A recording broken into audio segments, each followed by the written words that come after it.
What's going on, everyone? It's Jim here, and today I'm back with another movement challenge for all of you to try.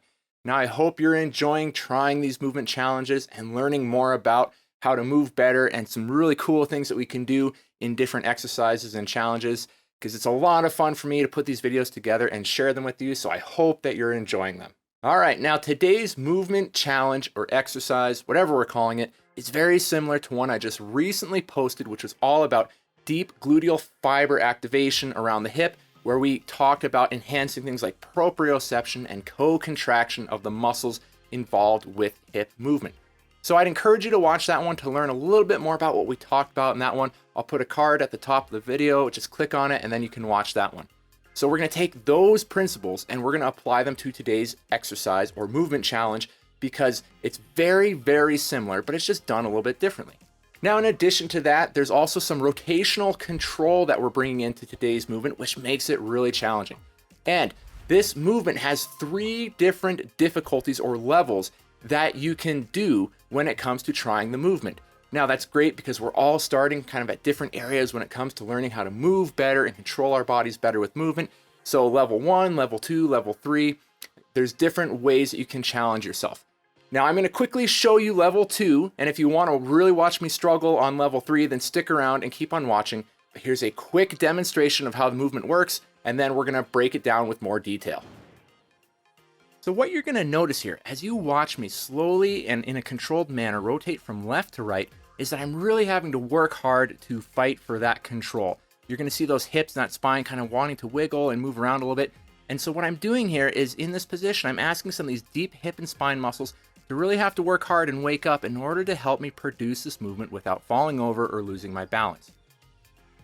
All right, here we go. I'm going to break down the movement for you. You can watch me struggle on level 3, and then you can try this for yourself and see how it goes for you. All right, so here's the movement for today. We're breaking it down now.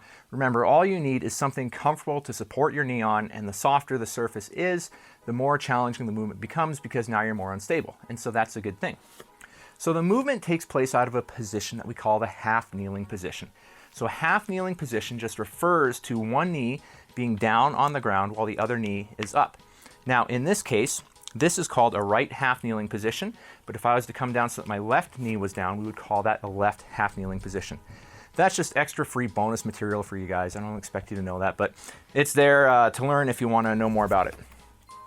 All right, so I'm going to come up into a right half kneel. And the way this exercise works with level 1, level 2, and level 3 is all based on what kind of base of support you're giving yourself. So level 1 refers to a much wider base of support, so the movement becomes easier, whereas level 2 is a more narrow base of support, and level 3 even kind of goes beyond that a little bit.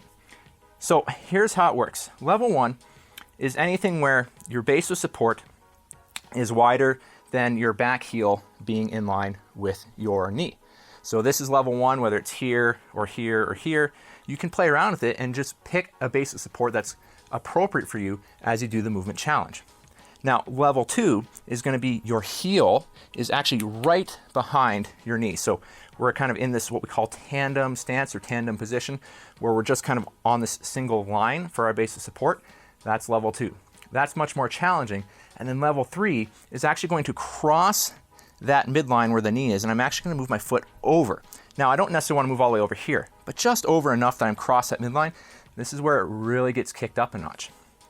Now, what's really cool about this movement as well too is if you're finding that you kind of need an intermediate between the different levels, well, you can do things like, if you need it to be easier, have your arms out here, because now you have much more rotational control than if your arms are in tight. I always like kind of having the arms in tight because that's a good challenge. But again, play around with these movements, tinker around with them, because you can really, really make it more challenging or less challenging based on how you're modifying the movement. If you want to go crazy challenge, you can close your eyes and try and do the movement, or you could even do the movement with your back foot lifted up off the ground. No right or wrong, it's going to be based on what's appropriate for you. So what I'm going to do here is, now that I'm in, I'll go level 3 just to kind of humiliate myself here and maybe give you a cheap little laugh. I've crossed over. Now I'm going to cross my arms. Oh, and here it comes. I can feel it already. So now I'm going to rotate left. This is hard to do while I'm talking. And then I'm going to come up. Oh, geez, it's starting. And then I'm going to rotate to the right. And I'm going to come back and just rotate as far as you can comfortably and get as many repetitions as you feel you can get. So again, there's no set amount of repetitions, but 5 each way is a good challenge or a good starting point, and then you would wind up switching.